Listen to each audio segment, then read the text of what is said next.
Bismillahirrahmanirrahim. So let's start with today's topic.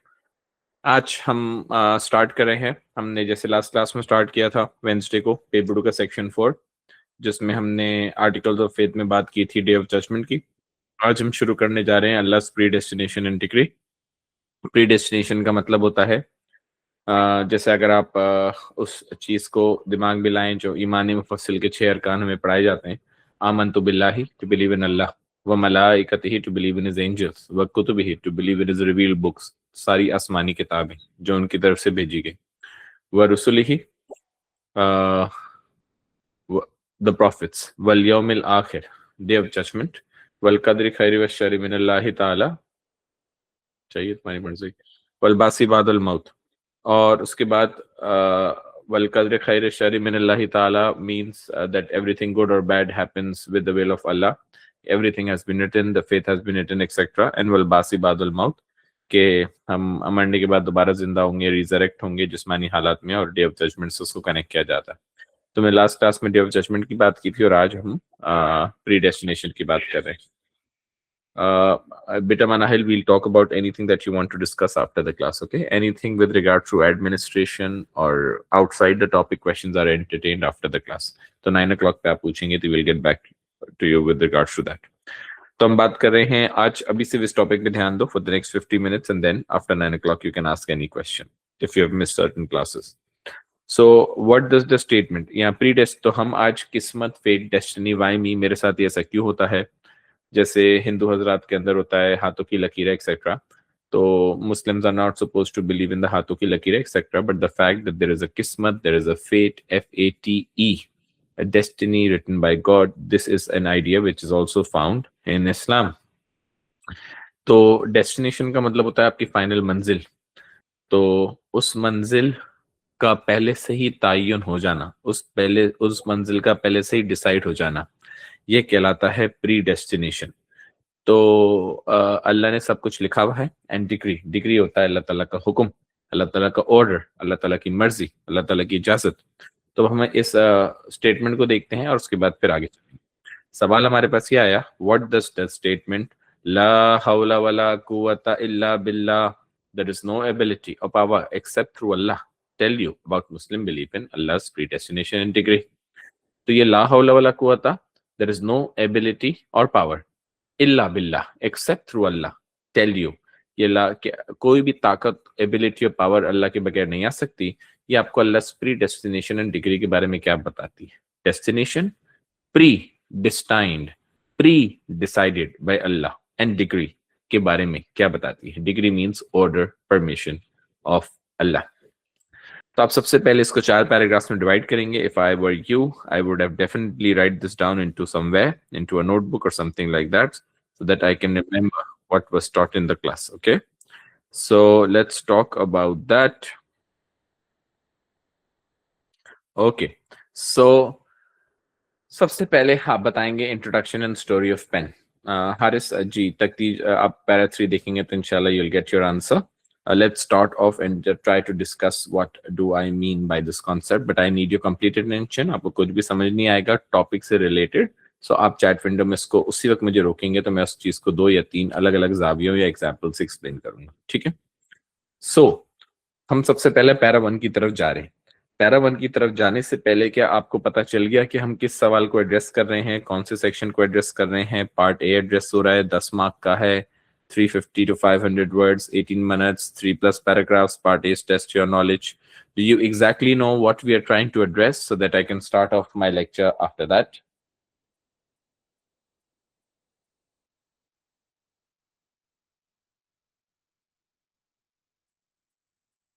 Anybody else? Either the comment or the reaction will help us. Okay, let's start. So आप सबसे पहले बताएंगे 50,000 years prior to the creation of the universe, creation के, मखलूक के पैदा होने से, यूनिवर्स के पैदा होने से 50,000 साल पहले अल्लाह सुब्हाना व ताला ने बनाया पेन को. And then asked it to write. The pen said, what should I write? Allah subhanahu wa ta'ala said, write everything that will ever happen on the face of this earth since the beginning of time till the end of time. And that was written into a preserved tablet known as Lawh-e Mahfuz. पहले मैं ऐसे अंग्रेजी में पढ़ाता था तो बच्चों को सबटाइटल के बगैर समझ नहीं आता था, इस वजह से मैं इसको उर्दू में भी दोहराऊंगा। इस कायनात के बनाने से 50,000 साल पहले सबसे पहले अल्लाह सुब्हाना व तआला ने कलम को बनाया। किसको बनाया? पेन को। And asked it to write, और कहा लिखें। कलम ने क्या लिखूं? अल्लाह ताला ने कहा, right everything that will ever happen on the face of this earth since the beginning of time till the end of time, and that was preserved into a preserved tablet known as लौह महफूज। अब ये लौह, तो अल्लाह ताला ने कलम को 50,000 साल पहले बनाकर बोला लिखो। कलम ने कहा क्या लिखूं? अल्लाह सुब्हानहू व तआला ने कहा वो सब कुछ लिख दीजिए जो कि इस पूरी कायनात में since the beginning of time till the end of time, शुरू से लेकर आखिर तक जो कुछ भी होना है इस दुनिया में उस सब को लिख दिया जाए, और उसको एक प्रिजर्व टैबलेट में लिख दिया गया जिसका नाम है लौह महफूज। अब इस लौह महफूज को अल्लाह सुब्हानहू व तआला ने अपने पास अब द 7 हेवेंस रख लिया और सब कुछ उसमें लिख दिया गया। This can be para 1। Let's move on towards para 2। Based on this अकीदा, faith, iman of Muslims, predestination is divided into 4 parts. Number 1, knowledge. अल्लाह ताला की नॉलेज फाइनाइट है या इनफाइनाइट है? इनफाइनाइट है। प्रेजेंट है या पास्ट प्रेजेंट फ्यूचर है? पास्ट प्रेजेंट फ्यूचर है। लिमिटेड है या अनलिमिटेड है? अनलिमिटेड है।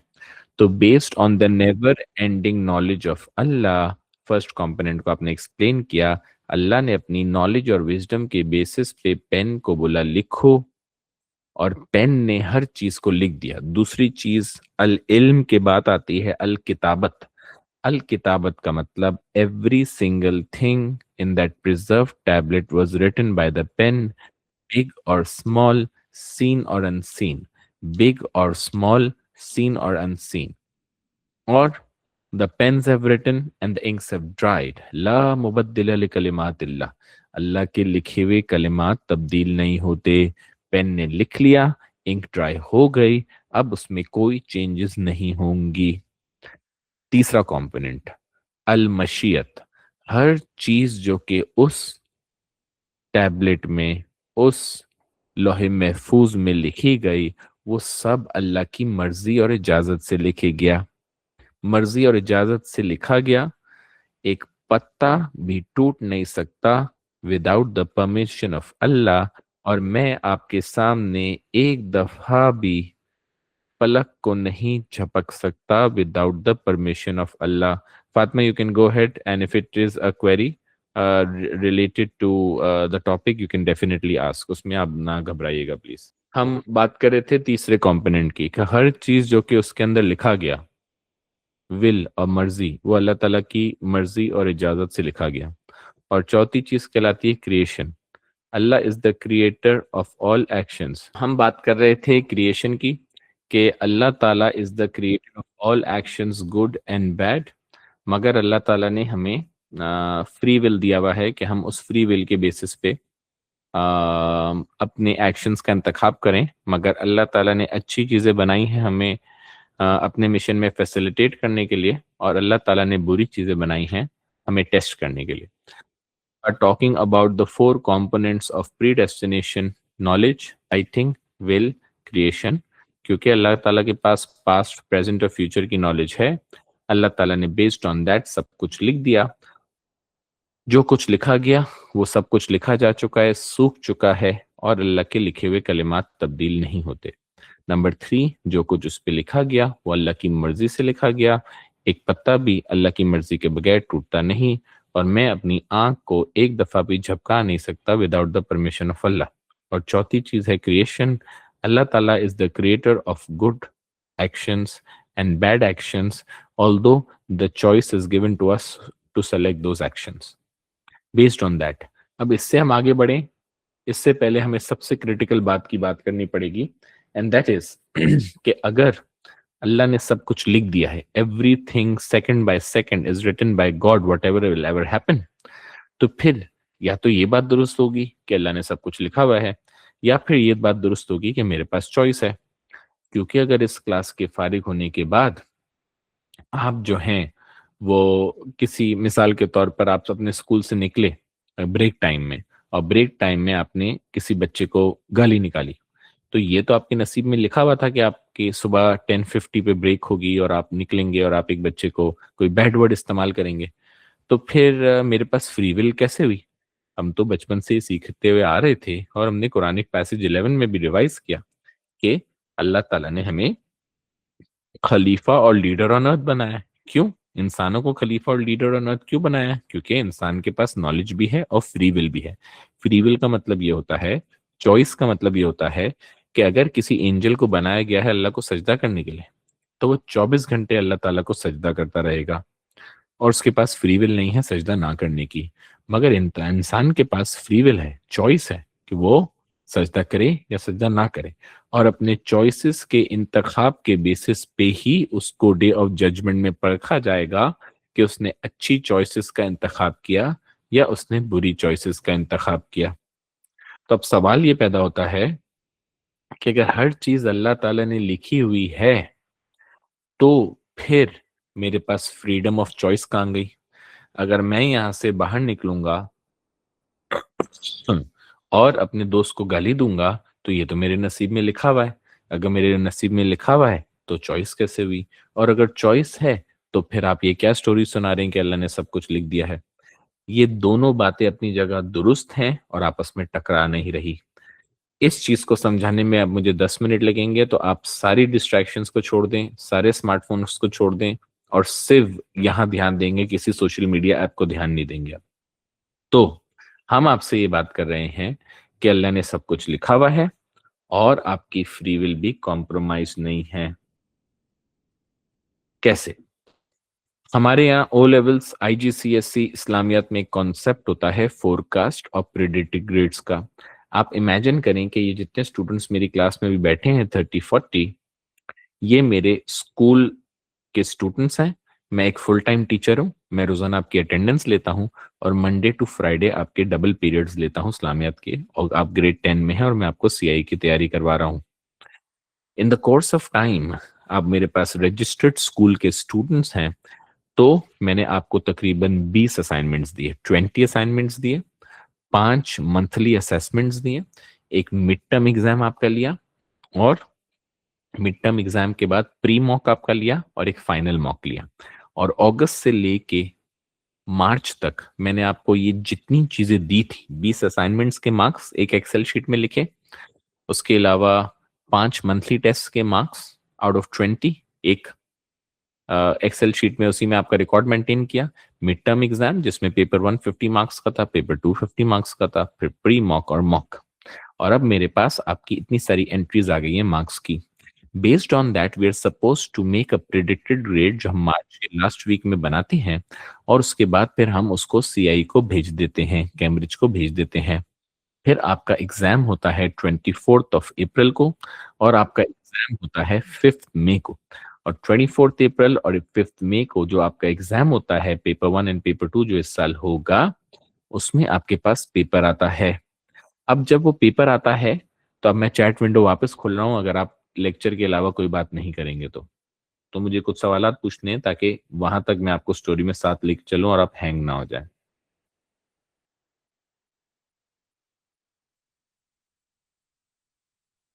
तो अब मैं ये पूछना चाह रहा था कि जो आपके पास 24 अप्रैल को इस दफा जो पेपर आएगा, उसमें आंसर्स फिल्ड होंगे या वो आंसर पेपर ब्लैंक आएगा या वो फिल्ड विथ आंसर्स आएगा? So you have two options in the chat window to write, either you will write filled or you will write blank. अब आपके पास ये ब्लैंक पेपर आया और इस ब्लैंक पेपर के नतीजे में आपने अपने आंसर्स को फिल किया, पेपर 1 भी पेपर 2 में। अब जुलाई के महीने तक बाहर यूके के एग्जामिनर ने उसको चेक किया और सेकेंड वीक ऑफ अगस्त में आपका आ गया रिजल्ट। 14 अगस्त को आपने जश्न आज़ादी मनाया, मतलब दो लोग पाकिस्तान में रहते हैं, उन्होंने पाकिस्तान का इंडिपेंडेंस डे मनाया by buying a flag and then waving it and taking it into the car and and then making the independence worth it. 15th को आपका एक्चुअल रिजल्ट आया, तो वही डंडा आपके पेरेंट्स ने लिया और जिस बच्चे का रिजल्ट अच्छा नहीं आया था उसकी फेंटी लगा दी। फेंटी का मतलब समझते हैं या मुझे फॉर्मल होना पड़ेगा? उसको उसकी डंडे से पिटाई करी। अच्छा नहीं करी, आप लोग थोड़े से राइट्स वाले हैं, ठीक है। तो अब चलो 2027 में अपेयर कर लिए, यहां तक आप मेरे साथ हैं।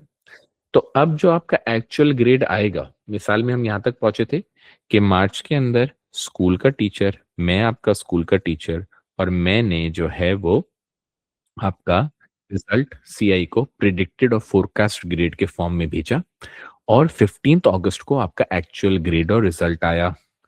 अब इसके बेसिस पे मैं यहाँ पर लिख भी देता हूं ताकि हमें पता चले कि हम क्या बात कर रहे हैं। देखें, एक तरफ आया आपका एक्चुअल ग्रेड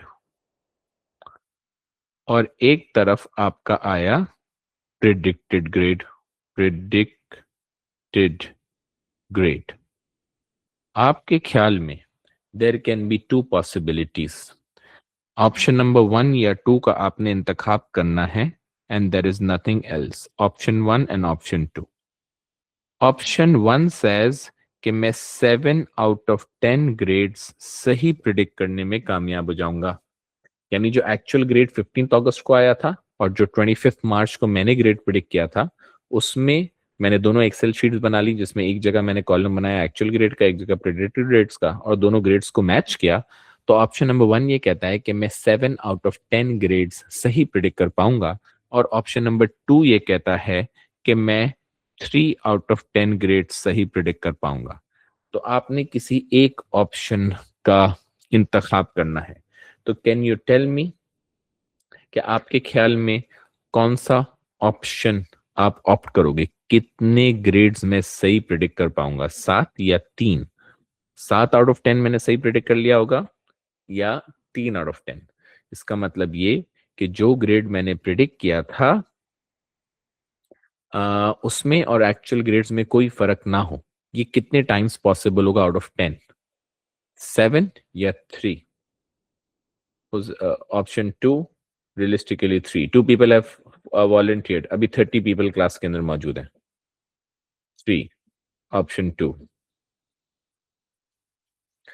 ठीक है, फातिमा से 7, और फातिमा ने बोला 5। बेटा 5 का ऑप्शन नहीं है ना, आपके साथ बोर्ड वर्क शेयर हो रहा है? Is the board work being shared with you? जी जयेश बेटा, मैं पूछ रहा हूँ कि मैंने 7 ग्रेड्स, मैंने 10 ग्रेड्स का तुक्का मारा था, तुक्का तो नहीं मारा था, प्रिडिक्टेड ग्रेड बनाए थे उन बच्चों के जिनको मैंने पूरा साल पढ़ाया है। तो आउट ऑफ 10 मैं कितने ग्रेड सही प्रिडिक्ट कर पाऊंगा कि यार मैंने इन बच्चों को, 40 बच्चों को क्लास में पढ़ाया या 10 बच्चों को क्लास में पढ़ाया, तो उसमें से मैं 7 ग्रेड सही प्रिडिक्ट कर पाया हूँ जब उनका फाइनल रिजल्ट आएगा, या 3? ठीक है, तो मैं, आप में से काफी सारे लोगों ने 3 बोला, मगर मैं 7 का ऑप्शन सेलेक्ट करूंगा। सर क्यों 7 का ऑप्शन सेलेक्ट करेंगे? इसका जवाब यह है बेटा कि आप मेरे वो स्टूडेंट्स हो जिसके 20 असाइनमेंट्स मेरे पास हैं, जिसके एक 5 मंथली टेस्ट मेरे पास है, जिसका एक मिड टर्म एग्जाम मेरे पास है, और फिर मेरे पास मॉक्स के रिजल्ट्स हैं। अगर आप मेरे कंपेटिटर्स के पास पढ़ते होते, हेल्दी कंपेटिटर्स के पास, मुझसे नहीं पढ़ रहे होते, किसी और टीचर से पढ़ रहे होते, और मैं रैंडमली तुक्के मारता, तो मेरे 1-2 सही हो जाते या 3 सही हो जाते। मगर द फैक्ट कि जिस बच्चे ने मुझे 20 के 20 असाइनमेंट सबमिट कराए हैं, या जिस बच्चे के मंथली टेस्ट में 18 out of 20, 17 out of 20, 19 out of 20 आए हैं, और उसके मिड टर्म में 45 आउट ऑफ 100 आए हैं, और उसके मॉक्स में भी 43 out of 100 and 47 out of 100 paper 1 and paper 2 में आएंगे, तो मैं उसका क्या ग्रेड प्रिडिक्ट करूंगा? ए स्टार प्रिडिक्ट करूंगा या ई प्रिडिक्ट करूंगा? कमेंट में बताओ। जिस बच्चे के इतने अच्छे मार्क्स आए हैं, 43 out of 50, 47 out of 50, 45 out of 50, 18 out of 20, तो उसका मुझे ए स्टार प्रिडिक्ट करना चाहिए या ई प्रिडिक्ट करना चाहिए? Right into the chat window. यहाँ तक आप मेरे साथ हैं? तो इसी तरीके से मेरे पास एक पूरा पैटर्न है बच्चे का कि थ्रू आउट द ईयर इसने क्या मेहनत की है और क्या मेहनत नहीं की है।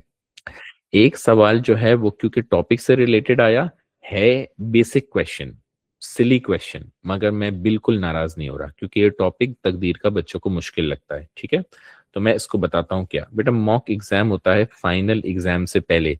सीआई में जो ब्रिटिश का एग्जाम होता है उससे एक महीने पहले जो स्कूल में लिया जाता है उसको प्रीलिम्स या मॉक कहा जाता है ओ लेवल्स में। बहरहाल, तो एक बच्चे ने सर पूछा कि sir we should hope for the best and be ready for the worst. उस नतीजे मुझे तो होप फॉर द बेस्ट करना चाहिए, मगर मेरी क्लास में जो 30 या 10 बच्चा बैठा है, जिस बच्चे ने जिंदगी में कोई असाइनमेंट ही सबमिट नहीं कराया, 5 आउट ऑफ 20 लिया है, मैं उसका ए स्टार नहीं भेज सकता सीआई में, क्योंकि अगर मैं ये काम करूंगा तो ये फॉर्जरी होगी, ये झूठ होगा, ये एग्जामिनर को सीआई के सामने बेमानती होगी और बेमानती को वो एक्सेप्ट नहीं करेंगे।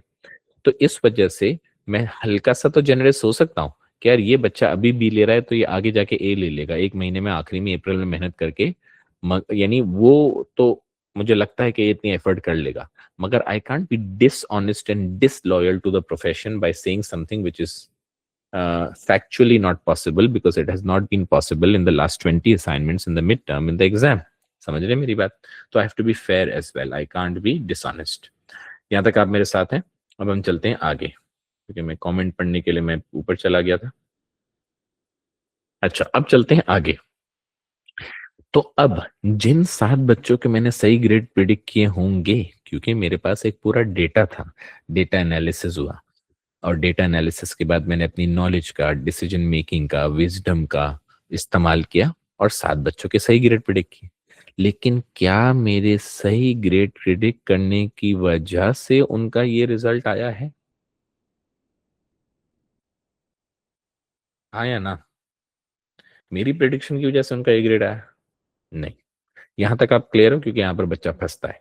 वापस से रिपीट करो कि मेरे ग्रेड प्रिडिक्ट करने की वजह से उसके फ्री विल पे कोई इम्पैक्ट नहीं आया, उसके चॉइस पे कोई इम्पैक्ट नहीं आया। उसके पास जो एग्जाम आया था 24 अप्रैल को, उसमें आंसर शीट ब्लैंक थी। उसने अपने चॉइस और अपने फ्री विल से जैसा आंसर लिखा, एग्जामिनर ने बाहर यूके में मार्क किया, और that is how a man gets what he strives for.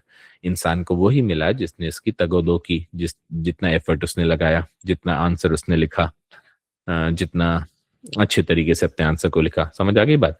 तो वो 7 बच्चे आकर मुझे कंप्लेन नहीं कर सकते कि it is sir, it is because of your prediction that I got that grade. No, that is not possible, क्योंकि स्कूल वालों को स्ट्रिक्टली कहा जाता है,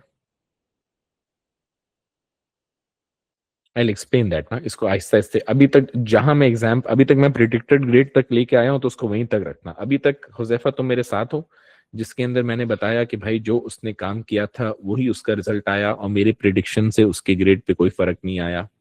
यहाँ तक साथ हो? आगे आगे चलते हैं, आहिस्ता आहिस्ता चलेंगे, क्योंकि एक ऐसा टॉपिक है, राम को भी हुजूर ने कहा कि इस पे ज्यादा डिस्कशन नहीं होना चाहिए, वरना इट माइट कंफ्यूज यू। तो फिर मैं और आप किस चीज से इतनी मूली है, मगर फिर भी मैं इसको क्रैक करने की जरूर कोशिश करूंगा, and I do it successfully with all my other batches. Wait, तो हम आगे चलते हैं। 3 लोगों का मैं ग्रेड्स गलत भी प्रिडिक्ट करूंगा। कौन? एक बच्चा वो है जो कि जिंदगी भर ए स्टार लाया, 49 आउट ऑफ 50 ले आया, पता नहीं कैसे। मैं तो 47 से ऊपर देता ही नहीं हूँ, 9 out of 10, 9 out of 10, 9 out of 10, मगर वो 49 ले आया और मैंने उसका ए स्टार प्रिडिक्ट किया। मगर मैंने ए स्टार किस में प्रिडिक्ट किया था, जल्दी से कमेंट विंडो में बताओ, ताकि पता चले आपको एग्जाम्पल याद है या नहीं। मैंने मार्च में किया था, वेरी गुड। अब हुआ ये कि 24 अप्रैल को उसका पेपर था और अप्रैल में स्टडी ब्रेक था स्कूलों में। उसने पूरा अप्रैल में, हुआ यह कि पहले उसको एक मच्छर ने काटा जिससे उसको डेंगू हो गया, डेंगू से फारिग हुआ तो एक और मच्छर ने काटा, टाइफाइड हो गया, और उसके बाद फिर वो उससे रिकवर हुआ तो वो रास्ते में जा रहा था, एक बस उसके फीट के ऊपर से चली गई। अल्लाह! तो अब ये तीनों इंसिडेंट्स उसके साथ, बेचारे के साथ हो गए, और वो आखिरी क्रूशल मंथ पढ़ नहीं सका। क्या टीचर के पास फ्यूचर की नॉलेज है इस बारे में कि अप्रैल में उसके साथ क्या होगा? तो टीचर के पास फ्यूचर की, वेरी गुड। तो अब टीचर ने तो लास्ट वीक में ग्रेड को प्रिडिक्ट कर दिया, मगर वो अप्रैल में उसके साथ क्या होने वाला था ये पता नहीं था, तो ही ended up getting a B grade.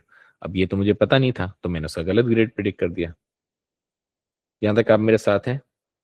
तो इस नतीजे में नेक्स्ट हम बात करते हैं दूसरा बच्चा जिसका मैंने गलत ग्रेड प्रिडिक्ट किया। वो कौन था? वो एक ऐसा बच्चा था जिसने जिंदगी भर जो है वो 5 आउट ऑफ 20 लिए, और उससे पूछो तो बोलता था कि सर मैं पॉलिटिशियन, ब्यूरोक्रेट, किसी बड़े आदमी का या टेक्सटाइल मिल चलाने वाले का बेटा हूँ, और मैं बस अपने अब्बू अम्मी की कसम पूरी करने के लिए पढ़ रहा हूँ, मेरा पढ़ने वढ़ने का मूड नहीं है, मैं बस जस्ट पास हो जाऊंगा। मगर उसने इतने घटिया नंबर लिए कि मॉक्स में मैंने इसको बोला कि मैंने तुम पे इतनी मेहनत की, इतनी मेहनत करी कि तुम पढ़ने लिखने के काबिल नहीं हो, जाओ। मैं कैन मतलब I I shouldn't have got personal with him. मैंने इसको बहुत सुनाई, तब उसके अंदर का जमीर जाग गया। उन्होंने बोला सर मैं पीएचडी और उर्दू पे तो लाऊंगा ही सी या डी, जो मेरा पहले से टारगेट था, मगर आपके सब्जेक्ट में ए स्टार ला के दिखाऊंगा। मैंने बोला बेटा मैं भी कोई छोटा मोटा, मतलब I also teach in 5 schools, अगर तुम ए स्टार ले आए तो मैं तुम्हें 50,000 दूंगा, सबके सामने बोल रहा हूं। तुम नहीं ला सकते, तुम नहीं ला सकते, तुम नहीं ला सकते। सब बोला हो गई सर बात, 2 साइडेड शर्त नहीं हुई, वरना तो हराम हो जाता, जुआ हो जाता। इनाम देंगे फिर आप? मैंने बोला हाँ दूंगा, मैं 1000 दूंगा। अच्छा भाई। तो अब हुआ ये कि उसका दिल बदल गया, वो नशीद विदाउट म्यूजिक, दिल बदल गया, उसका दिल बदल गया, और उसका गफलत में डूबा दिल बदल गया। और उस नतीजे में उसने अप्रैल में 5-10 साल के पास पेपर्स खड़का दिए। एंड इन द एंड मैंने तो उसका सी प्रिडिक्ट किया था, क्योंकि जिंदगी भर उसने सी वाली परफॉर्मेंस दिखाई थी। मगर अप्रैल के महीने में उसका दिल बदला और उसका ए स्टार आ गया, और उसने मुझे रिजल्ट ला के दिखाया सर इन योर फेस। तो अब जब वो रिजल्ट ला के उसने दिखाया, तो फिर मुझे 500 रुपए का नोट उसको निकाल के देना पड़ा। 500? आप तो 50,000 की बात कर रहे थे। हाँ, ये क्या माजरा है? मैंने 50,000 बोला था, रुपया नहीं बोला था। 50,000 पैसा भी तो हो सकता है, पैसे को डिवाइड बाय 100 कर दो तो रुपया बन जाएगा। तो 500 का कंचा, लेकिन अपना बच्चा था तो फिर 5,000 का नोट दे दिया कि खैर। नहीं नहीं, ऐसा हुआ नहीं है। मेरे 12 साल के करियर में ऐसा दिल बदलने वाला बच्चा I am still looking for it. इस मजाकिया मिसाल का मकसद ये था प्यारे बच्चों कि ऐसे बहुत ही फ्यू इंस्टेंसेस होंगे जहां मेरी प्रिडिक्शन गलत हो जाए, क्योंकि मेरे पास एक पूरा डेटा है पीछे उसको एनालाइज करने के लिए। क्या मैं दिलों का हाल जान सकता हूँ? नहीं जान सकता। क्या मेरे पास फ्यूचर की नॉलेज हो सकती है? नहीं हो सकती। तो 3 आउट ऑफ 10 ग्रेड्स, तो ये 2-3 एग्जाम्पल्स मैंने गलत, 2-3 प्रिडिक्शंस मैंने गलत कर दी। लेकिन जिन 7 बच्चों की ग्रेड्स मैंने सही प्रिडिक्ट किए हैं, वो आकर मुझ पे ब्लेम नहीं कर सकते कि sir it is because of your prediction that I got that grade. No no no no, these are two facts but they don't contradict each other. The fact number 1, that you, the children, the students, the candidates had complete free will and choice onto your paper 1 of Islamiyat on 24 April. The way you performed in the exam out of your choice, out of your free will, that resulted in your actual grade. Yes or no? This is fact number 1. Fact number 2, that my analysis, my pre knowledge, my data analysis about you with regards to the prediction was my wisdom, was my intelligence. That did not interfere with your free will. तो ये दोनों जुमले सही हो गए। Number 1 कि आपके पास free will थी इस्लामियत के एग्जाम में। नंबर 2, मैंने जो प्रिडिक्शन करके रखी वो भी सही थी 7 आउट ऑफ 10। 3 ग्रेड्स मैंने सही गलत प्रेडिक्ट कर दिए, क्योंकि ना मेरे पास फ्यूचर की नॉलेज थी, मुझे नहीं पता था एक बच्चे को टाइफाइड और डेंगू हो जाएगा, और दूसरा कि एक बच्चे का दिल बदल जाएगा। जब मैं टीचर होके आपके ग्रेड्स को सही प्रिडिक्ट कर सकता हूं और आप उस पर एतराज नहीं उठा सकते, क्योंकि आपका फ्री विल जो है वो कॉम्प्रोमाइज्ड नहीं है, तो अल्लाह अल्लाह होकर 10 आउट ऑफ 10 ग्रेड सही प्रिडिक्ट क्यों नहीं कर सकता? क्योंकि अल्लाह के पास तो फ्यूचर की नॉलेज भी थी, तो अल्लाह ताला ने उस बेसिस पे उनका सही ग्रेड प्रिडिक्ट किया। और इसी तरीके से अल्लाह ताला के पास दिल की नॉलेज भी है। मुझे नहीं पता कि इस बच्चे का जमीर बदल गया, तो मैं तो 50,000 रुपये लगा सकता हूँ कि भाई आप नहीं ला सकेंगे ग्रेड, और आपका दिल बदल जाए, जमीर बदल जाए, 10 साल के पास पेपर। मगर अल्लाह ताला को तो ये पता है। तो इस वजह से वापस कमिंग बैक, इस्लामियत का जो एग्जाम था वो आपके पास फ्रीडम और चॉइस मौजूद थी कि जैसे आपने what you sow shall you reap, जो बोगे वो काटोगे। एंड नंबर टू, मैंने प्रिडिक्ट करके रखा और वो 7 आउट ऑफ 10 सही था। यही इस्लामियत का एग्जाम आपका दुनिया का एग्जाम है। इस दुनिया के एग्जाम में आपके पास उसी तरह का चॉइस, इख्तियार और फ्री विल मौजूद है जैसे इस्लामियत के एग्जाम में। और now the predictor of your deeds is Allah. जैसे मैंने आपके डीड्स को प्रिडिक्ट किया था क्वेश्चन 1 to 5 के अंदर, 5 आपने चॉइस में छोड़ दिया, सीआई में 1 2 3 4 कर लिया, और उस प्रिडिक्शन की बेसिस पे मैंने आपका ग्रेड सही प्रिडिक्ट कर लिया। अल्लाह ने आपकी लाइफ के डीड्स को प्रिडिक्ट किया है और लौहे महफूज में लिखा हुआ है। मगर अल्लाह के प्रिडिक्ट करने की वजह से आप वो एक्शन नहीं अपना रहे। जैसा कि मेरे आपका ग्रेड प्रिडिक्ट करने की वजह से आपका ग्रेड नहीं आया। जब आपके एग्जाम में फ्री विल थी, 3 दफा अपने आप से सवाल पूछो, क्या आपके पास इस्लामियात के एग्जाम में 24 अप्रैल को फ्री विल थी, चॉइस थी, इख्तियार था, आपका अपनी मर्जी चली? Yes yes yes. लाइफ के एग्जाम में भी आपके पास इख्तियार है, चॉइस है, फ्री विल है। आप डिसाइड करोगे कि इस क्लास से फारिग होने के बाद आपने सर के बारे में बुरा सोचना है कि सर ने बहुत एटीट्यूड और एरोगेंट क्यों शो किया, और गीबत करनी है, बैक बाइट करना है, या फिर आपने जाके नमाज पढ़नी है, आपने किसी छोटे भाई को जाके चमाट कराना है, या जाके अपनी ईशा की नमाज को पूरा करना है कि अगर आपने नहीं पढ़ा। ये आपके पास चॉइस है। अल्लाह को पता है, ये अल्लाह का कमाल, अल्लाह की इंटेलिजेंस, अल्लाह का विजडम, अल्लाह की नॉलेज, इसका आपकी फ्री विल पे कोई असर नहीं है। अल्लाह की प्रिडिक्शन एक्यूरेट, सेपरेट फैक्ट। आपके पास फ्री विल, सेपरेट फैक्ट, ये दोनों नहीं टकरा रहे। जैसे टीचर ने आपके ग्रेड को प्रिडिक्ट किया due to mocks, assignment, monthly test, separate fact. आपके पास सीआई के एग्जाम में फ्री विल है, सेपरेट फैक्ट। ये दोनों बातें समझ में आ गई?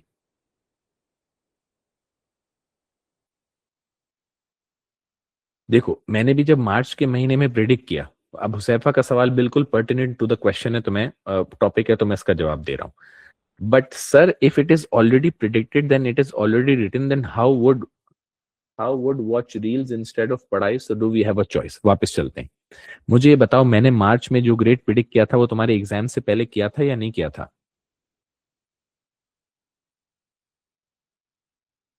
मैंने मार्च में प्रिडिक्ट किया और तुम्हारा 24 अप्रैल को पेपर था। तो क्या मेरी प्रिडिक्शन की वजह से तुमने ये, क्या मैंने क्योंकि ऑलरेडी लिख दिया है इसी वजह से तुम्हारा ये स्टार आएगा, कैसा हुआ है? बस इसको रट्टा मारो। जब तक इस इस्लामियत की एग्जाम पे हम पक्का नहीं होंगे, हम तकदीर के मसले पे नहीं जाएंगे, वरना आप कंफ्यूज हो जाएंगे। जैसा कि मेरी प्रिडिक्शन ने तुम्हारा, या तो मैं तुम्हें प्रिडिक्शन बता देता, मजाकिया तौर पे बोल रहा हूँ, कि मैंने अयान को बता दिया कि अयान बेटा तुम्हारा जो है वो सी ग्रेड आएगा, ऐसे ही बोल रहा हूँ। तो अयान बोले नहीं नहीं सर, जब मैं फाइनल एग्जाम करने बैठा तो आपकी शक्ल सामने आ रही थी, गोल गोल घूम रही हुई, अयान तेरा सी आएगा, तेरा सी आएगा, तेरा सी आएगा, और इसलिए मेरी फ्री विल डैमेज हो गई। मैंने तो अयान को ये चीज बताई नहीं। मतलब अयान एक फर्जी नाम है, ऐसा नहीं कि मैंने अयान को पहले से ही बोल दिया। वो तो इसके रिजल्ट्स पे डिपेंड करेगा। मैं तो सिर्फ मजाकिया एग्जाम्पल आपको देना चाह रहा था, सिर्फ बताने के लिए कि अगर मैंने आपको कोई बुरी चीज बताई होती तो आप बोलते कि भाई मैंने आपके एग्जाम में क्या मैंने एग्जाम में आके आपके हाथ को पकड़ा? नहीं। क्या मैंने आपकी फ्री विल कॉम्प्रोमाइज करवाई? नहीं। तो जब इस्लामियत के एग्जाम में फ्री विल मैंने कॉम्प्रोमाइज नहीं कराई, and you got what Allah ताला कुरान में कहते हैं, man only gets what he strives for. इंसान को वही मिलता है जिसकी वो कोशिश करता है। तो आप अगर गाली की कोशिश करेंगे तो आपके नसीब में गाली लिखी जाएगी। अगर आप नमाज की कोशिश करेंगे तो आपकी जिंदगी में नसीब में नमाज लिखा जाएगा। मगर जैसा कि फाजिल मनिया ने मार्च में आपका ग्रेड प्रिडिक्ट किया, उसका आपकी फ्री विल ऑफ इस्लामियत एग्जाम पे कोई इम्पैक्ट नहीं आया। अल्लाह ने आपका लोहे महफूज में ग्रेड प्रिडिक्ट करके सब कुछ लिख दिया, मगर उसका आपकी फ्री विल पे कोई इम्पैक्ट नहीं आया। लेकिन फिर सर ये हमें क्यों बताया जा रहा है कि सब कुछ अल्लाह ने हमारे लिए लिख दिया है? ये पार्ट बी में बताऊंगा कि इसका सिग्निफिकेंस क्या है। ये हमें इंसानों को बताया क्यों जा रहा है कि सब कुछ लिख दिया गया, ये एक सेपरेट चीज है, उसके लिए रुक जाओ। मगर अभी पहले ये कॉन्सेप्ट क्लियर कर लो कि क्या इस्लामियात एग्जाम वर्सेस फाजिल मनिया की प्रिडिक्शन, ये दो अलग अलग फैक्ट्स हैं, आपस में टकरा तो नहीं रहे? मोहम्मद से शुरू करते हैं।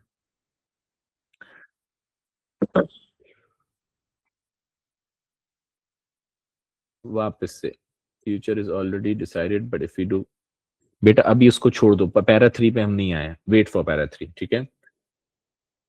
Yes, we will talk about that as well, wait for that. अभी तो फिलहाल ये कॉन्सेप्ट समझो। अब स्टेप नंबर, आप लोग स्टेप 4 और 5 पे जा रहे हैं, उसमें ये सारी बातें हम करेंगे। हम पहले अभी स्टेप नंबर 1 पे, स्टेप नंबर 1 पे पहले ये बताइए कि हर चीज अल्लाह ताला ने, हर चीज जो है, आपने इस्लाम, आपके इस्लामियत के एग्जाम में फ्री विल है, यस और नो? जो भी कॉन्सेप्ट आप अल्लाह ताला की तकदीर को लेके पूछ रहे हैं ना, इसको इस्लामियत के एग्जाम पे लगाओ, यहां से क्लियर करेंगे, फिर आगे जाएंगे, फिर उसको आगे इन्फ्लेट करेंगे। इस्लामियत के एग्जाम में फ्री विल है, यस। सर फाजिल ने आपके ग्रेड्स को प्रिडिक्ट किया है, यस।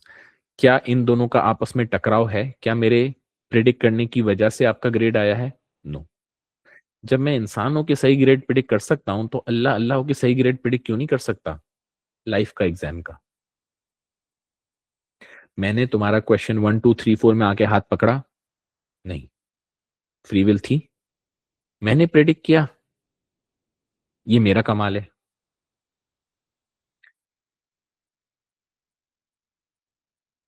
मैं कह रहा हूं इस मुदरसिर, इस प्रिडिक्ट लफ्ज को मत पकड़ो। तुम बोलो अल्लाह की प्रिडिक्शन 100% एक्यूरेट है। जैसे मेरी प्रिडिक्शन 7 आउट ऑफ 10 सही थी, तो मैंने अल्लाह की प्रिडिक्शन 10 आउट ऑफ 10 करा दी ना। इस प्रिडिक्ट लफ्ज को मत पकड़ो, ठीक है? अल्लाह के केस में प्रिडिक्शन 100% एक्यूरेट है ना, इसीलिए तो अल्लाह अल्लाह है, ठीक है? अल्लाह के केस में प्रिडिक्शन 100% एक्यूरेट है, जैसे मेरे केस में 7 आउट ऑफ 10 एक्यूरेट थी।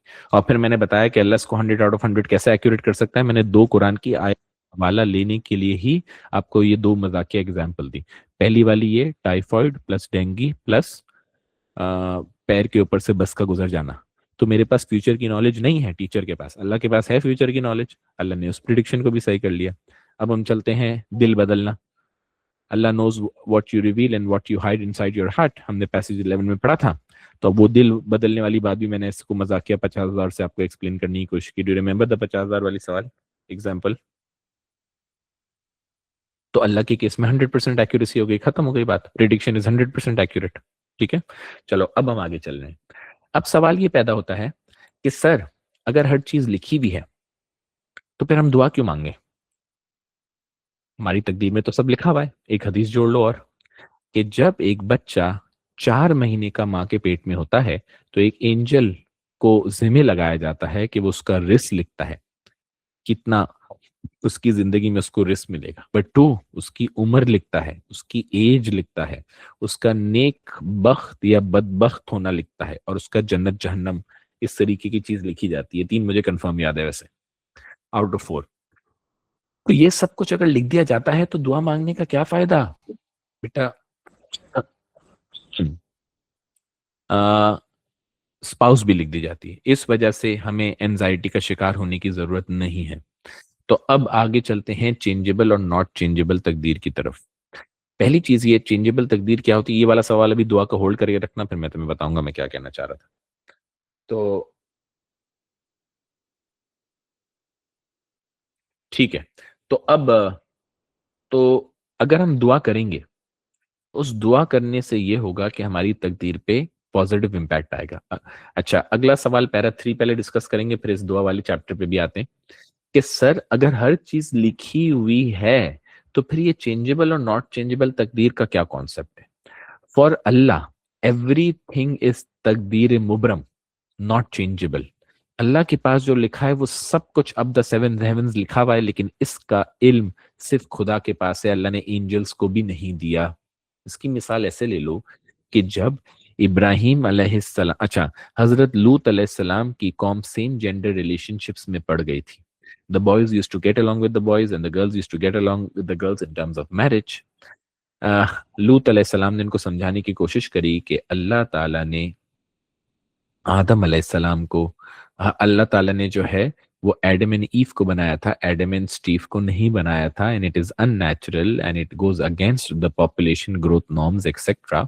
और आप अल्लाह ताला के गजब और गुस्से को दावत ना दें out of your lust and desire. मगर उनको ये बात समझ में नहीं आई।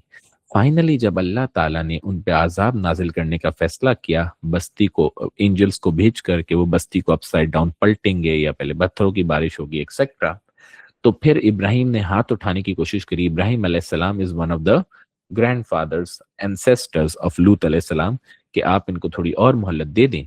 मगर इससे पहले कि इब्राहिम अपनी बात या दुआ मुकम्मल करते, अल्लाह ने उनको रोक दिया और कहा, O Ibrahim, do not enter this thought, because verily the punishment of Allah is to descend upon them. Allah के फैसले तब्दील नहीं होते, ये फैसला हो गया, बात खत्म, आप दुआ ना मांगे, प्लीज इसके लिए दुआ के लिए हाथ आगे ना बढ़ाएं। और फिर ये फैसला हो गया और उनको सजा मिल गई। तो ये हो गया तकदीर मुबरम। अल्लाह के लिए हर चीज मुबरम है, मगर चेंजेबल तकदीर क्या होती है? चेंजेबल तकदीर ये होती है कि एंजल्स को नहीं पता होता कि इंसान के साथ क्या लाहे अमल लाना है। अल्लाह उनको बता देते हैं 3 या 4 आउटकम्स, जो भी उसकी पॉसिबिलिटीज होती है। मैं सिंपलिस्टिक करने के लिए बता रहा हूँ। मिसाल के तौर पर एक बच्चा है जिसका नाम है मोहम्मद बिन मुदस्सिर। मोहम्मद बिन मुदस्सिर साहब को जो है वो बुखार हुआ और गले के टॉन्सिल्स हुए। ठीक है। अब एंजल को बोला गया है कि अगर ये फ्री विल में ऑप्शन ए इख्तियार करेगा तो उसको रिजल्ट ए दे देना, ऑप्शन बी इख्तियार करे तो रिजल्ट बी दे देना, ऑप्शन सी इख्तियार करे तो रिजल्ट सी दे देना। तो ऑप्शन ए ये है कि, वापस समझाता, कि अब इसको बुखार हुआ 102 डिग्री, तो ये दुआ करेगा। ऑप्शन ए में जब जाएगा तो ये दुआ करेगा और डॉक्टर के पास जाके, एलोपैथिक डॉक्टर के पास दवा लेगा, तो 7 दिन के एंटीबायोटिक के कोर्स पे या ऑगमेंटिन एजोमैक्स के कोर्स पे ये ठीक हो जाएगा, दुआ और दवा के जरिए। ऑप्शन नंबर 2, अगर ये बच्चा दुआ भी करता है, दवा भी लेता है, नानी और दादी का कावा भी पीता है, और खिचड़ी भी खाता है, दलिया भी खाता है, और स्टीम भी लेता है, नेबुलाइज भी करता है, तो ये 5 दिन में ठीक हो जाएगा। लेकिन ऑप्शन नंबर सी, ये जमाने में वफा ढूंढने निकला मगर इसको वफा नहीं मिली, तो इस वजह से ये उस नतीजे के अंदर रोजाना 3 आइसक्रीमें खा रहा है, कोल्ड कॉफियां पी रहा है। वो आजकल एक स्टैनली का मग आया है महंगा वाला, और महंगा वाला उसमें 4-4 6-6 बर्फ डालता है और कॉफी पीता रहता है, और बाद में बर्फ भी चबा जाता है जब कोई देख नहीं रहा होता। तो उस नतीजे के अंदर इसके गले के टॉन्सल्स और स्वेल हो जाएंगे, और स्वेल होने के बाद ये अस्पताल पहुंच जाएगा, और 7 दिन के इस ट्रॉमेटिक एक्सपीरियंस के बाद इसको 3-4 दिन तक ड्रिप्स लगेंगी, और ये 14 दिन बाद सही होकर आएगा। अब सवाल ये पैदा होता है कि क्या एंजल को पता है कि ये क्या ऑप्शन अपनाएगा? नहीं पता। क्या सिर्फ अल्लाह को पता है कि इसने ऑप्शन ए अपनाकर 7 दिन के एंटीबायोटिक के कोर्स पे ठीक हो जाना है? ये लोहे महफूज पे तकदीर मुबरम में अल्लाह के पास लिखा हुआ है, मगर चेंजेबल तकदीर में एंजल को नहीं पता। तो जैसा आप करेंगे वैसा आप पाएंगे। आपके आमाल का, अच्छे आमाल का इम्पैक्ट आपकी तकदीर पे अच्छा होगा। इसी से हम दूसरा ऑप्शन निकाल लेते हैं कि मिसाल के तौर पर सरफाजिल के नसीब में अल्लाह ना करे, खुदा ना खास्ता, ये निकला है, लिखा हुआ है कि ये रास्ते से अभी निकलेंगे 9:13 पर दूध दही डबल रोटी लाने। एक शादीशुदा आदमी, आप सब, नहीं नहीं आजकल वैसे क्रेव मार्ट से आ जाता है, मैं क्रेव मार्ट का एम्बेसडर बन रहा हूँ मेरे दोस्त का, sorry nothing.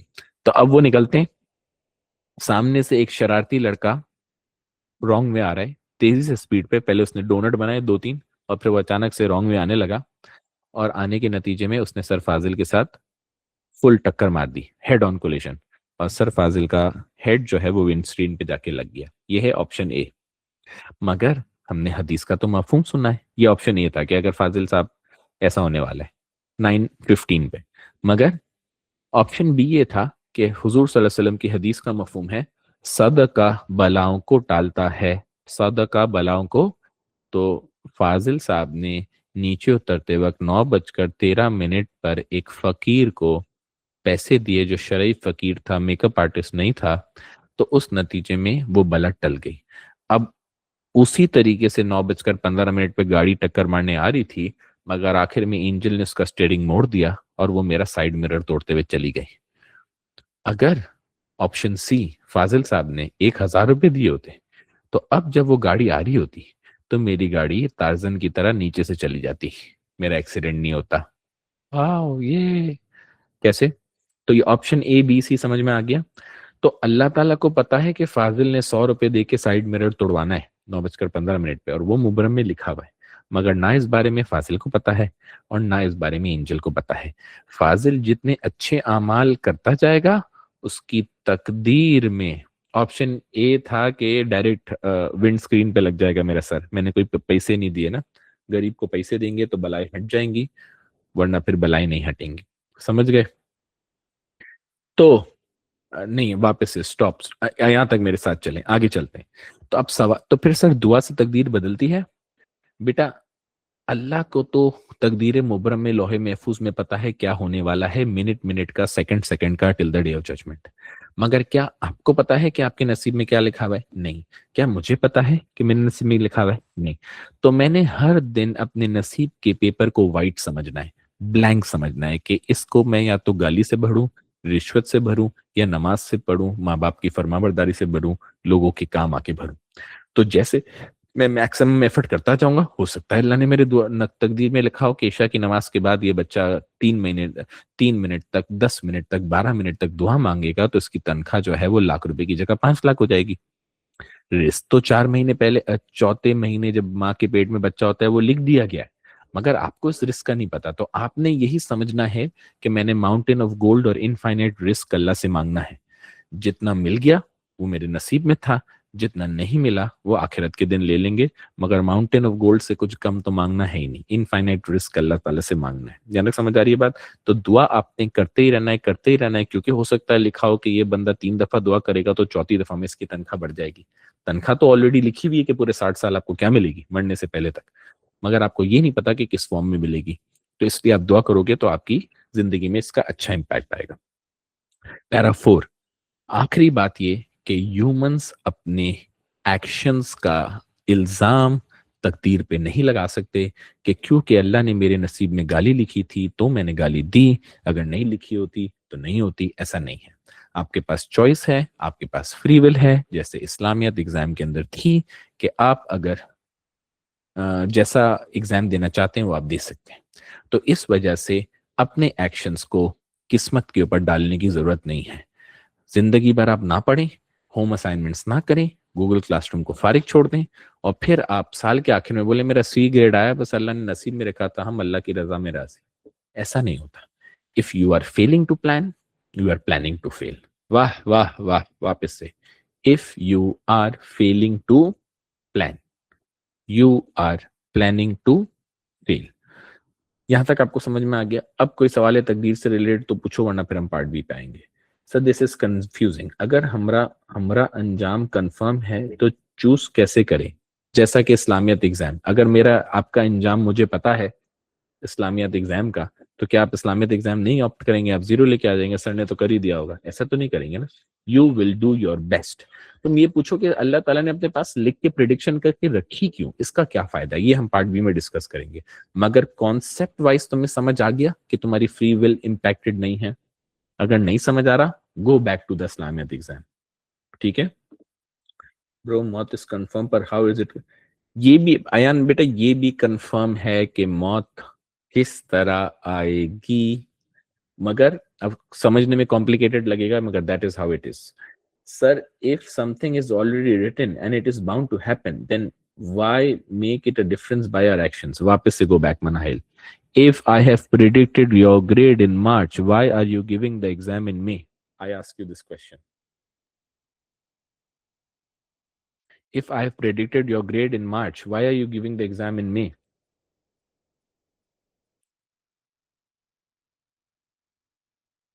Because you know that your free will matters, because you know that your choice matters, you know that if you will not attempt the exam you will fail. Bas. Then why are you giving the जिंदगी का exam? Because you have free will. क्योंकि अगर Islamically अगर आपसे free will lay ली जाए तो फिर आपका एग्जाम होगा ही नहीं on the day of judgment. एक बंदा है जो जा रहा था, मिसाल के तौर पर मनाहिल की एग्जांपल देता हूँ, नाराज नहीं होना, आपका दीवार से सर लगा और सर लगने के बाद आप अपना दिमागी तवाजुन खो बैठे, तो आपकी बुक ऑफ डीड्स पॉज हो जाएगा। अब आपके पास ये इख्तियार ही नहीं है कि आप रीजन चॉइस को इख्तियार करके नमाज पढ़ सकें, तो उसके बाद की नमाजें आपकी, आपसे कयामत के दिन उनका सवाल नहीं पूछा जाएगा, बिकॉज आपने अपना दिमागी तवाजुन खो दिया। एक पागल आदमी से कयामत के दिन हिसाब किताब नहीं होगा। क्योंकि उसके पास चॉइस नहीं थी, फ्री विल। या आप किसी ऐसे इंडियन ऑक्यूपाइड कश्मीर में चले गए कि किसी ने आपके ऊपर बंदूक रखी और उस बंदूक को क्या कर दिया, बोला कि बोलो काउ इज गॉड, और आपने बोला काउ इज गॉड, और उसने आपको उड़ा दिया। तो इस काउ इज गॉड बोलने पे कयामत के दिन आप मोर्द इल्जाम नहीं ठहराए जाएंगे, क्योंकि आपने बाई चॉइस ये बात नहीं करी, आपसे जबरदस्ती बुलवाई गई। लेकिन अगर आपने बाई चॉइस ये बात बोल दी कि काउ या elephant is god, then that will be a problem.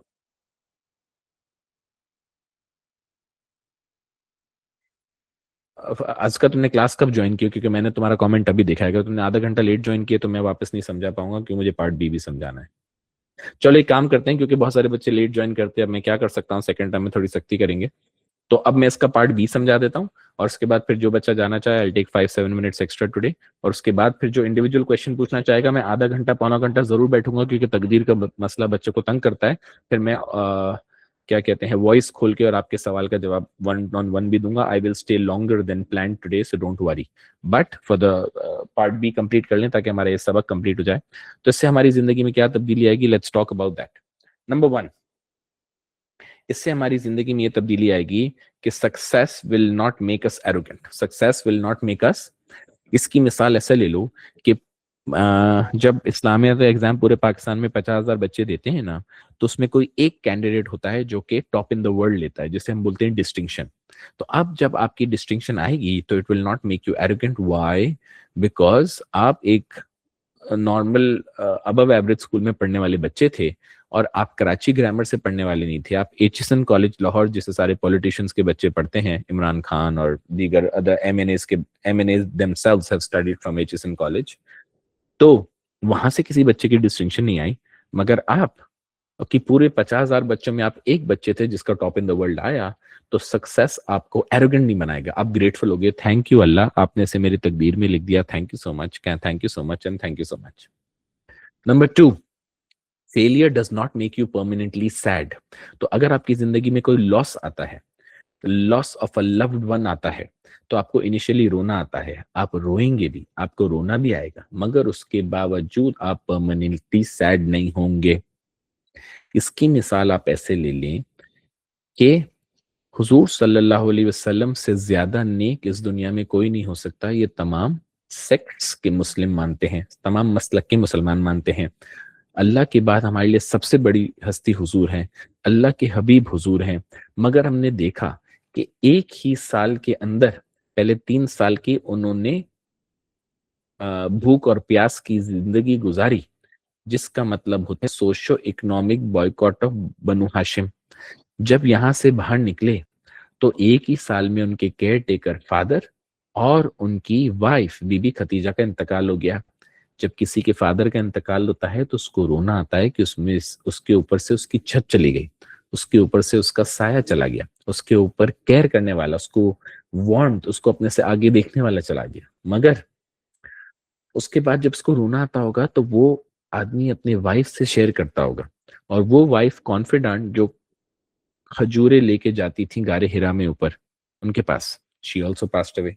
अगर ये दोनों 3 साल जिंदा रह जाते तो ये हुजूर को मदीना में प्राइम मिनिस्टर बनते हुए देख लेते। मगर हुजूर ने वाई में नहीं पूछा, हुजूर ने ये नहीं बोला मेरे साथ ये ऐसा क्यों होता है, बल्कि अल्लाह की रजा में राजी रहे।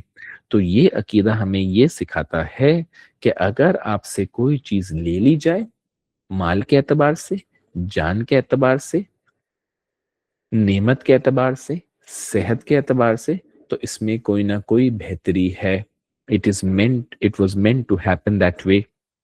इन्होंने वायमी का क्वेश्चन नहीं पूछा, तो उनकी जिंदगी में सब्र भी रहा, बी पॉजिटिव भी रहा। तो इस वजह से ये अकीदा मुसलमान को ये ताकत और पावर देता है कि everything happens with the will of God and there is some wisdom behind it. I may not be able to see that wisdom, but Allah sees it. इसकी मिसाल ऐसे ले लो, जैसा कि अगर जैसे किसी का लव्ड वन चला जाए तो वो रोएगा, रोना भी चाहिए, रोना ह्यूमन इमोशन है, मगर वो परमानेंटली डिप्रेस नहीं होगा, वो सुसाइड कमिट नहीं करेगा, उसमें क्रिमिनल थॉट्स डेवलप नहीं होंगे, वो जोकर बन के नहीं घूमेगा, वो चाकू मारने के इंसिडेंट्स नहीं करेगा, बल्कि वो बोलेगा it is because of the permission of Allah. अगर अल्लाह ताला चाहें तो बीबी खतीजा को हुजूर सल्लल्लाहु अलैहि वसल्लम की लाइफ इन मदीना की सक्सेस दिखा सकते हैं या नहीं दिखा सकते? दिखा सकते हैं।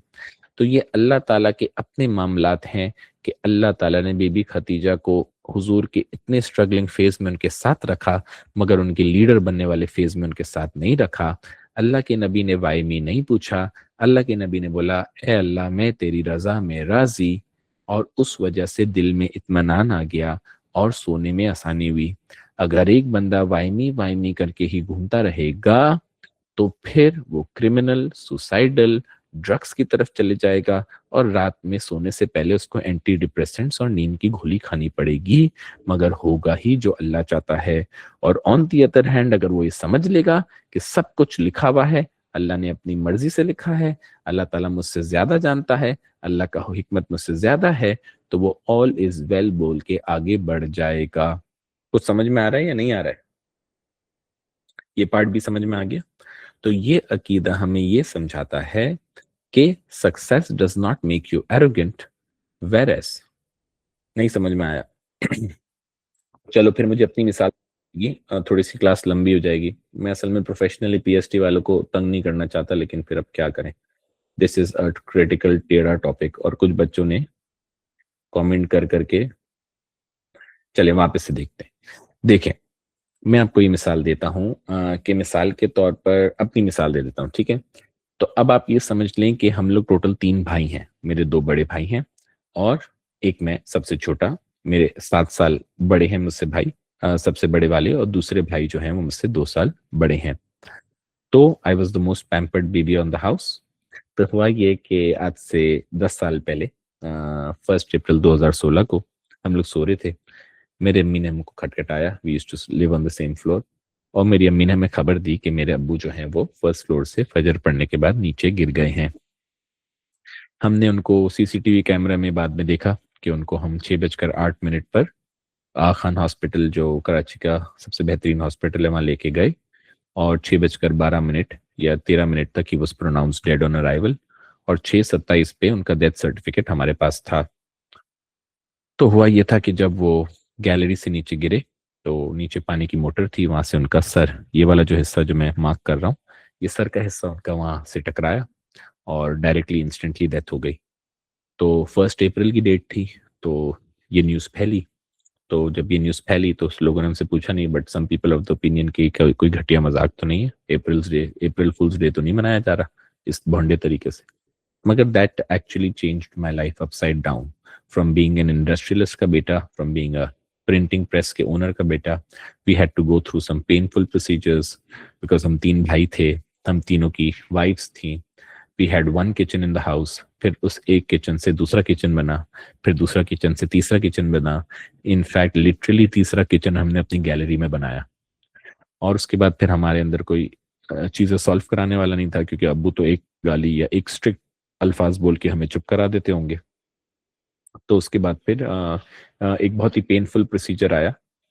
तो उस नतीजे के अंदर 2016 से हम 2023, यानी 2022 में और 23 में हम डिफरेंट रास्तों पे निकल पड़े, यानी हमारी विरासत का फाइनली बंटवारा हुआ, पेनफुल 19-20 का ऊपर नीचे। And then I moved with my mom, so I live with my mom now. मगर अगर मैं वाई मी बोल के पूछता रहूं, क्योंकि इससे पहले मैं इतना पैम्पर्ड बेबी था कि मैंने जिंदगी में एक टायर भी खुद चेंज नहीं किया था। You know what is tyre changing in the car. तो इनफैक्ट जब मेरी शादी हो रही थी, वो जो नहीं, मैं मजाक मस्ती में बोलते रहता हूँ कि सबसे बड़े वाले को ऐसा लगता है घर में, सबसे बड़े बच्चे को, कि सारी चमाटे उसके हिस्से में आई है, मगर सारी अथॉरिटी भी उसके पास आती है। मिडल चाइल्ड बोलता है मैं तो किसी खाते में नहीं आता, मुझे कचरे के डब्बे से लाए थे, ना मुझे ना मैं बड़े वाली की तरह अथॉरिटी मिलती है, ना सबसे छोटे वाली की तरह पैम्परिंग मिलती है। ये क्या बात हुई? सबसे छोटा वाला बोलता है कि मुझे फैसला ही नहीं लिया देने दिया जाता, क्योंकि इनफैक्ट मेरी लिटरली शादी हो रही थी। तो मैंने बोला मुझे काले रंग की शेरवानी बनानी, तो उन्होंने बोला नहीं, ऑफ वाइट रंग की बनेगी। तो मेरे दोनों बड़े भाई और अब्बू फैसला ले रहे थे कि मैं शादी के दिन क्या पहनूंगा, although I wanted to, you know. तो from being that pampered baby, जिसने जिंदगी में कोई, मैंने आज तक एक मक्खी नहीं मारी। मेरे दोनों भाइयों के पास वो स्पॉइलर वाली, वो जो साइलेंसर वाली गाड़ी नहीं होती, full modified and all that, और वो फुल माचो मैन टाइप और भरमबाज। मैंने मक्खी नहीं मारी आज तक, मगर अब अल्लाह ताला ने मुझे ये अपॉर्चुनिटी दी है कि मैं जब किसी रेस्टोरेंट जाता हूँ तो from an all boys house, जिनको अब्बू ने एक पूल का टेबल लगा के दिया था, एक टेबल टेनिस का टेबल लगा के दिया था, सारे लोग हमारे यहाँ के बैठक लगाया करते थे एंड ऑल दैट, तो अब मैं I am the only man in the house. यानी I have 3 daughters, I have a wife, I have a mother, and I have to act as the, यानी जब मैं खाने के लिए जा रहा होता हूँ तो वो एक मर्द वाली शान आनी चाहिए ना, माशाल्लाह अल्लाह ताला ने सुन्नत रखने का मौका दिया कि भाई सामने से कोई ऐसी नजरों से ना देखे जिससे मेरे फैमिली वाले जो हैं वो इनसिक्योर फील करें।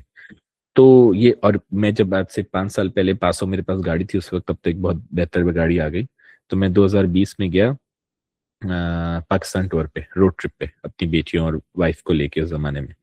तो वो मुल्तान एक्सप्रेस वे पे पहली बार तपती धूप में 12 साढ़े 12 बजे मेरी गाड़ी का टायर बर्स्ट हो गया।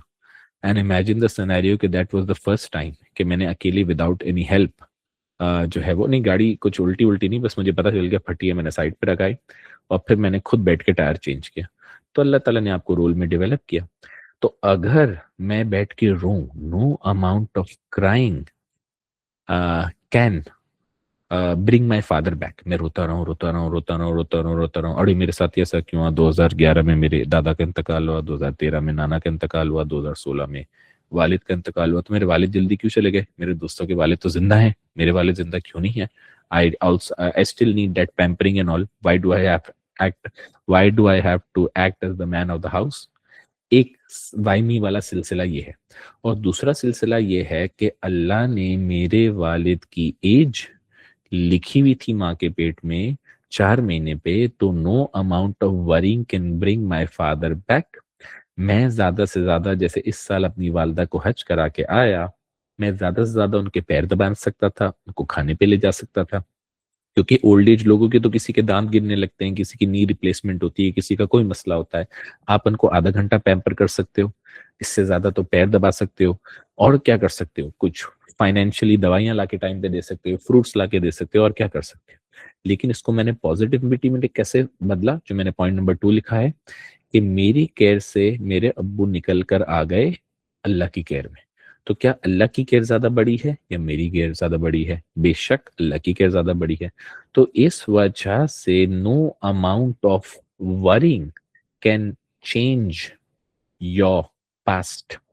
इससे अच्छा मैं इसको पॉजिटिवली ऐसे ड्राइव कर देता हूँ, ये असल में फिजिकली सुनाता हूँ, तो मैं ऑनलाइन ये वाला इंसिडेंट सुनाना नहीं चाह रहा था, लेकिन फिर क्योंकि बच्चों को समझ नहीं आया तो मैंने सोचा बच्चे रिलेट कर पाए, इस वजह से मैंने सुनाया, वरना ये स्क्रिप्ट में 10 मिनट पहले होता है। तो मैं तुम्हें कह रहा था कि मैं बच्चों को सुना रहा होता हूँ कि 40 बच्चे मेरी क्लास में, 50 बच्चे सेंटर में मौजूद हैं, फिजिकली 100 बच्चे।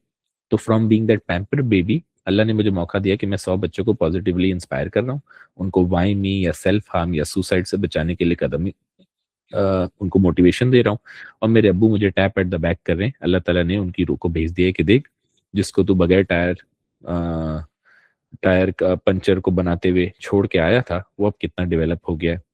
तो ये सब अल्लाह ताला के फैसले हैं कि अल्लाह ताला हमें मुश्किल हालात से क्यों निकालते हैं।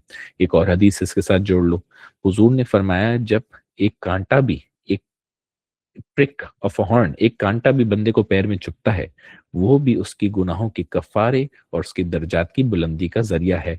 तो ये अकीदा हमें ये सिखाता है कि एक इंसान और बिलीवर की जिंदगी में कभी कुछ गलत नहीं हो सकता। अगर कोई चीज ली जा रही है, मिसाल के तौर पर कि अगर मेरे फेस माशाल्लाह थोड़ा सा टोन वाइज बेहतर है कलर टोन के हवाले से, और उसमें कोई लेस नंबर ऑफ पिंपल्स हैं, मगर मेरे हाथ जो हैं वो सब निशानात से भरे हुए हैं, तो अब मैं, हाँ, उसको मैंने खुद ही खराब किया है ऐसे। आपको अपने उसको तंग नहीं करना चाहिए, अपने दानों को तंग नहीं करना चाहिए। जो लोग खेलते रहते हैं मोल्स के साथ फिर वो सफर करते हैं। लेकिन मैं इसमें ये तलाश करता हूँ कि अगर वैसे तो फिजिकली अगर जेनेटिकली किसी को किसी भी किस्म का प्रॉब्लम है, तो वो इस वजह से है कि मिसाल के तौर पर अगर मेरे जिस्म पे किसी किस्म के कोई स्कार्स नहीं होते तो मैं हीरो बन जाता, मैं शर्टलेस बन के यूं बॉडी बनाता और बेहयाई करके अपनी आखिरत को खराब करता। तो अल्लाह ताला ने बोला इसको ये देने की जरूरत नहीं है। तो जो भी चीज आपको मिली है उसमें भी बेहतरी है। अगर अल्लाह ने मुझे लाख रुपए पे रखा है तो इसलिए रखा हुआ है कि अगर मैं किसी जमींदार का बेटा होता तो पैसों वो जो मस्ती में बोलते हैं ना, पैसों जी मस्ती आहे, तो वो जब पैसों जी मस्ती आहे होती तो उसके बाद में बिगड़ जाता। तो अल्लाह ताला ने बोला इसको वर्किंग क्लास में ही रखना है। तो अल्लाह जानता है और हम नहीं जानता, हम अल्लाह की रजा में राजी हैं। सेहत के हवाले से इल्म के हवाले से जो भी अल्लाह ने हमारे नसीब में लिख दिया हम उस पर राजी हैं। हम कभी परमानेंटली सैड नहीं होंगे, क्योंकि परमानेंटली सैड होने से चीजें बदल नहीं जाएंगी, बल्कि दवाइयां खा के नींद मुश्किल हो जाएगी। तो इस वजह से ए अल्लाह मैं तेरी रजा में राजी, कुछ अच्छा हो जाए तो अल्लाह तूने मेरे नसीब में रखा था, थैंक यू। एरोगेंट और इब्लीस ना बन जाए, ग्रेटफुल हो जाए। और कोई नेमत छिन जाए तो बोले अल्लाह सबर, अल्लाह मैं सबर कर रहा हूँ, मैं आपकी रजा में राजी हूँ, आपने मुझसे लिया है आप ही की। इसीलिए तो हम बोलते हैं देखो, इन्ना लिल्लाहि व इन्ना इलैहि राजिऊन, to him we belong and to him is our return. Allah हमने तेरी ही तरफ लौट कर, हम आप ही से हैं और आप ही की तरफ लौट के जाना है। अल्लाह की इमानत थी, अल्लाह ने मेरे वालिद को वापस ले लिया। अब कयामत में मिलेंगे अच्छा अमल करके इंशाल्लाह।